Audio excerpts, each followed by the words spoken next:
any advice on coming out? Like, it's so funny because I mean, I know I've mentioned to you guys, like, I'm a psychic medium, like I'm an intuitive. Shit's kind of weird from my perspective as far as like the afterlife and whatnot. And I'm very vocal about it on my business page.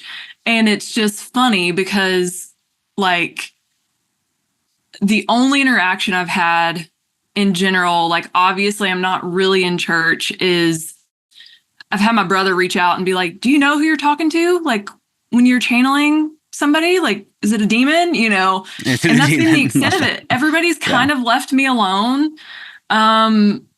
I don't know what to expect, you guys. Like they will not, like if I were to just outright, if they heard this all verbatim, like it would kill them, you know? Yeah. Well, I think that my advice would be, you know what you experienced when you left that marriage and all that shame, never having anyone abandoned you. It like, I think that's just a really good example of how deep this culture goes. So when you go public about any of this, like we always say shadow banned. I think that's a victimized approach, but we do know that shadow banning is happening. But what we see more of is this entire huge, very loud, toxic male, masculine, Christian energy that's in social medias that have a really big impact on comments. Because if one thing we've learned, a very small percentage of people like videos, a very small percentage of people comment, and then and those small percentages tend to be the outliers of extremists, whatever side they fall on. Right. And that side, the people that abandon us, that are angry, that are shaming us, are very loud. And I think that like that's an encouragement for us. It's almost like this reflection of what it felt like when we were leaving the church. It was kind of like, I know I'm doing something right because they hate me so much. That's what they taught me. If you do go more public about it, just know now you're not alone, right? I think like what's incredible is like the churches have this crazy community. If they all talk and they have these crazy networks, and me and Zach desire more creators, content creators, because there's so many out there that are doing this that we haven't been able to touch with or like be able to connect with. And I think for us, a lot of that, like same idea as us meeting our significant others. The moment you don't feel alone at all, it's empowering.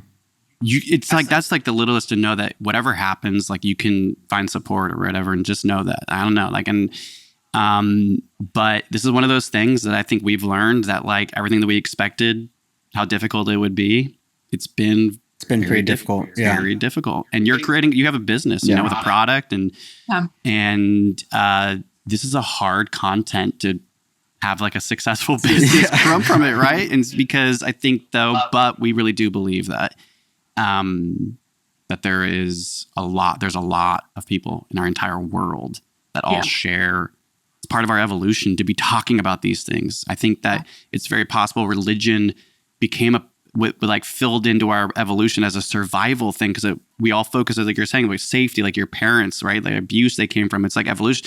They come together to be like safe and not have that anymore. And now we're finding that maybe it's hindering our evolutionary process. So we should be talking about that. What worked in the past in certain ways just ain't working anymore for a lot of us. And I think there's a lot of people who would agree 99% don't feel comfortable doing this. Yeah.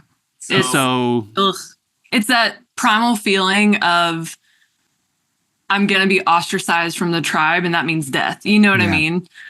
Yeah. Totally. But we know that it's just not true. It's just not. That's not the truth. Yeah. I was venting to my husband about it like last night, and he is laying on his stomach in the bed, and he's like, I love you. My family loves you. We're here no matter what. You're going to be great. And he's like, you got this. Say whatever the fuck you want to say. And he just rolls over, and I'm like, damn Catholics. Seriously. You guys have that box. We never had the box. Yeah, the safety. Got to drink and everything. We always had to look at those like 45-year-old men in the eyes and be like, it was me the whole time. Yeah, it is tough. It is tough. There's just, I think there's a lot of possibility for backlash. But you've already experienced that. And just from your story, it can't get worse than it did at 26. That's true. You have your husband and a loving family. So the worst thing that could happen is that it's the same like ostracization that you already experienced, but now you have unconditional love in your life that you didn't have before. But There is something about being truthful and your true self. And then if the ones that you believe love you, like your family, pull that love from you, it's almost like, oh, so you don't love my true self. And at least that's what I've experienced, is like my true self. I'd like deserves true love. And if you're not going to be that, then that's their choice, not yours. And you're just being true. Yeah.